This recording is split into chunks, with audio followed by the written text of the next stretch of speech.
Hey gang, today we're going to read Threefold, Section 4, Part 4. Alright, let's dive in. By the time they reached round 6, Hugo was stuffed. At this point, between the great meal he enjoyed and Guinness and Junyo's drinking, he felt tomorrow would be a better day to get work done. He sat relaxed as he watched a young Lunastran man sit beside Guinness. He looked a little distressed with his head hung low. "What's wrong, man?" Guinness asked, practically shouting. The young man sighed after a few minutes of Guinness waiting for his answer. "A woman." "You need a drink?" Guinness said. "Bartender, get this man a drink, a reaper." "We're on bottle 6, so you'll have to catch up." "Thanks," the young man said. "You're not from around here. You're Australian, am I right?" "No problem," Guinness said. "You're right, I'm not from around here. I'm Guinness, and I'm from Estrellano. This here is my buddy, Junyo. He's from around here." Hugo watched Junyo form a gun with his hand and shoot lightning at the empty bottles on the counter behind the bartender. The bartender gestured for him to cut it out. With a slight wave, Junyo greeted the new guy. Hugo had to smile and shake his head.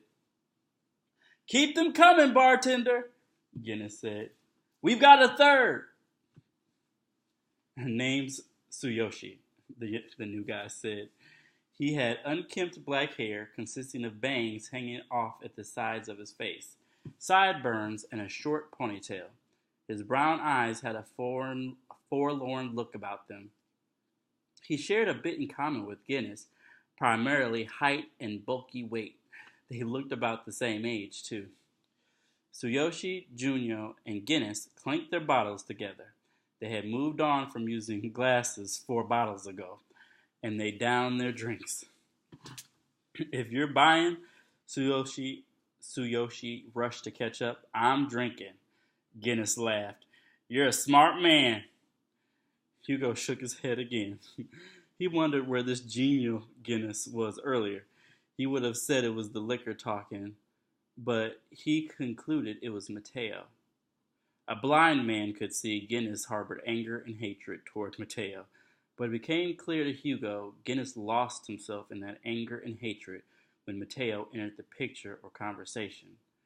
Mateo brought out Guinness's dark side, like harm toward his family brought out Junyo's. Sitting on his own and keeping an eye on Junyo and Guinness, Jaxson, Akura, and Mateo came to mind. He alone had met with the 3 of them and spoke with them. Each had left him with words that lingered, which he tried to understand. Jaxson told him, "The reason I'm here is to protect you." Akura asked him, "Do you think you're strong enough?" Mateo instructed him, "Pave the way."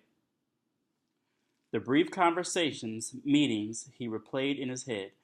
Ever since talking with them, he tried to put together theories on why he, Junyo, and Guinness had to travel to Lunaria to meet with them.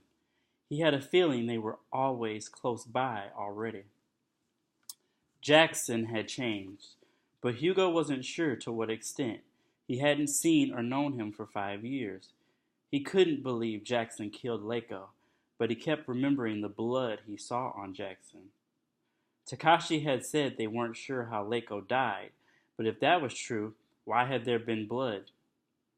Had Leiko stabbed Jaxson with something during the encounter, or had Jaxson been there, protecting him from someone else, and Leiko had gotten caught in the conflict? Suffocating him, wielding ice fire against a town of people, Hugo clearly saw Jaxson had gained some violent tendencies. Even though the evidence seemed against Jaxson, the blood was a discrepancy. It raised good questions and also allowed Hugo to believe Jaxson hadn't changed beyond recognition. Akura's question had been hard to answer at the time for another reason. because when she had asked it, he felt it had two meanings, not only strong enough as an energist, but also as a person. Had she intended for him to take her question that way?